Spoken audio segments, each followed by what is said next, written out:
a media police post from the Fort Hall School of Government. In this show, we police the state of truth in the Republic. And because truth is communicated to us by journalists and analysts, we have made it our civic duty to put it to the test. We advance from 2 confirmed truths about the media. 1, and in the words of Roger Stone, the media is either lazy or evil. And for the most part, it is both evil and lazy. That is why the truth, their truth, must be put to a test. 2, another confirmed truth is that journalism is verified gossip. In fact, what is presented to us as news analysis is gossip that has been verified by journalists. This gossip has to be ground truth. We will monitor columnists, we will assess the state of truth in what they submit to the Republic, and we will pass a verdict on what is true and what is not. For the record, we are not journalists. We are thinkers. We are not lazy or evil, and we do not verify gossip.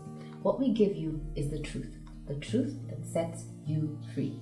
On today's show, we will discuss either our favorite columns of last week or columns which reflected unformed and uninformed opinions and columns that made you stupid. These are columns that fell into the cognitive trap of we see things as we are, not as they are, or those that are based on conjecture history. Lastly, they're the ones that smack of envelope journalism. Welcome GK and CS. What will we be reviewing today? Asante, Ms. K. I would like to start with 2 quotes, and then I will tell you a story. The first quote is by James Garfield, 20th President of the US. He said, "History is the unrolled scroll of prophecy." The second quote is by Chief Justice of the US, John G. Roberts, who alluded to the fact that the judicial system is a system of precedent. I'd like you to keep those 2 in mind as I tell you a story. To keep in mind the prophetic power of history and the observance of precedent in the observance of justice. The story is about a man called Jean-Pierre Bemba, a Congolese politician and businessman who had a great desire to become president of Congo. And he came quite close, even becoming vice president. But Bemba, like Icarus, flew too close to the sun. He committed sins that made his downfall inevitable. He was a chief architect in his own fall from grace. Bemba had been accused and charged with war crimes and crimes against humanity at the ICC, crimes which he was accused of committing in the Central African Republic. In a desperate effort to disentangle himself from the web of sins he had weaved and which he was now trapped in, Jean-Pierre decided not to wait for the judicial outcome. His lust and desire for power led him to manipulate the course of justice and meddle with the ICC process through interfering with witnesses and tampering with evidence. Because of this interference, a mistrial was declared, and for a moment it seemed like Bemba had succeeded in his scheme. For a moment it seemed like he had gotten away with it. However, the ICC subsequently investigated him and charged him for offenses against the administration of justice, contrary to Article 70 of the Rome Statute. The offenses under Article 70 included witness tampering and interference, and he was charged alongside some of the lawyers he had used to execute his plan. He was convicted. This is where we recall the prophetic power of history, and in recalling it, we invoke the legal doctrine of precedent. A man by the name of William Samoei Ruto of PO Box 002 Kamagut, behind the shops, once told us that the crimes he was accused of at the ICC were like a movie. Well, we would like to tell him that his script is in, and it reads like that of the Jean-Pierre Bemba story. Just like Jean-Pierre, it is manifestly clear that Ruto is the chief architect in his own downfall. Just like Jean-Pierre Bemba, he thought that he too, according to the ICC, could interfere with witnesses and tamper with evidence and get away with it. And for a moment there, it seemed like he would. But on Friday, 10th April, this is last Friday, a 161-page document made available by the ICC, which is a list of evidence filed in March, revealed that the prosecution has built a case and has evidence to prove that offenses against the administration of justice were committed. The prosecution has said that the evidence establishes that the pattern of witness interference was conducted for the benefit of and in coordination with William Samoei Ruto, end quote. Fatu Bensouda will seek to demonstrate to the court how lawyer Paul Gisharu was the manager of the plan and he had several intermediaries working on behalf of William Ruto. Some of those intermediaries were former witnesses who had successfully been corrupted, and once they were bribed and paid, the former witnesses would be deployed to reach out to witnesses who were still cooperating with the ICC and tell stories of how their fortunes had changed after they stopped cooperating with the court. Witness tampering and interference. Offenses against the administration of justice.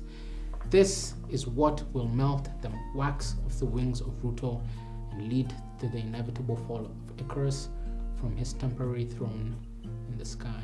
Wow. Tough words. Yes. Very tough words, but allow me to build on what CS has just presented. Yeah. And yes, the similarities between the case against Jean-Pierre Bemba and William Ruto are striking, maybe even, as CS says, prophetic.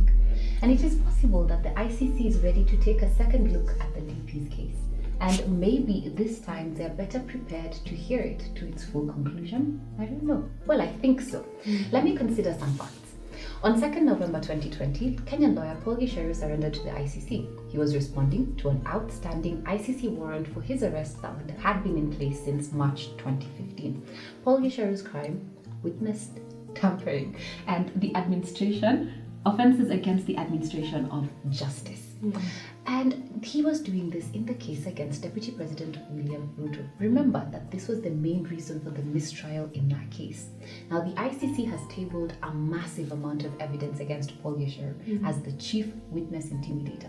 As of January this year, 309 items of evidence have been submitted to the court, and the prosecution asked the court permitted to exceed the page limit for the document containing Gisharu's charges by 55 pages. This said document is the one that CS has alluded to. Now, the prosecution was so eager to prove that they had the right guy that they needed 55 extra pages to do it.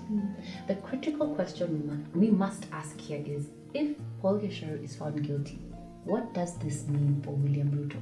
If Paul Gisharu is found guilty of interfering with witnesses in Ruto's ICC case, is it not reasonable to expect that William Ruto, just like Jean-Pierre Bemba, will have a case to answer to? And to secure the case against William Ruto, the prosecutor could negotiate a plea bargain with Paul Gisharu for a lenient sentence if he testifies against the DP.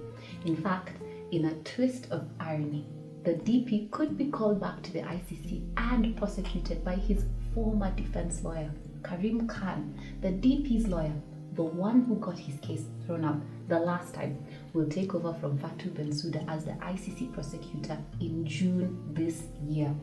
When this happens, not if, when, Karim Khan will be the same one to prosecute the DP, his former client. Now, Karim Khan has a duty to the British and American interests that voted him in as a prosecutor at the ICC.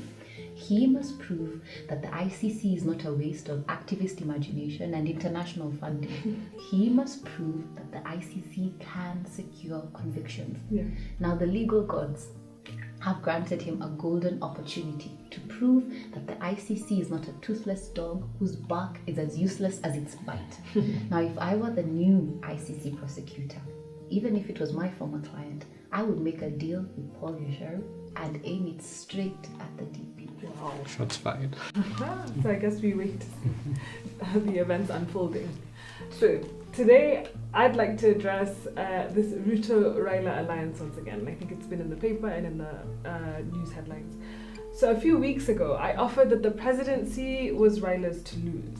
I also tended that Raila should not assume that Ruto will subordinate his political desires for Raila Odinga. After all, there is no decency in politics. So here at the Fifth Estate, we want to state the obvious. We want to tell Raila that he should always listen to the first voice he heard, as this is the voice from God. This second voice that's telling him to join forces with Ruto, well, you know where that voice may have come from. And the reason we say this is that the alliance feels like an exercise in political nonsense. One, history has shown us that Raila tends to self-cannibalize before an election. If Raila has agreed to this alliance, it means that Raila has agreed to support Ruto for president. This is because Ruto cannot be deputy president once again. Constitutionally, he will have done his term already. This is a self-cannibalizing strategy. After all, it is known that you can't have two Ndumes in a bomber. This plan will be dead on arrival, this alliance, if Ruto and Raila come together. One has to climb down. So who of the two is climbing down? Then more practically, looking at some ethnic arithmetic. If Ruto and Raila come together, their total votes are about 4.5 million. On the other hand, a Kalonzo with his 2.6 and Musalia with his about 2.1 alliance is worth about 4.7 million votes together. But like we said last week, Gema remains kingmaker in the next election with its voting bloc of 5.6 million votes.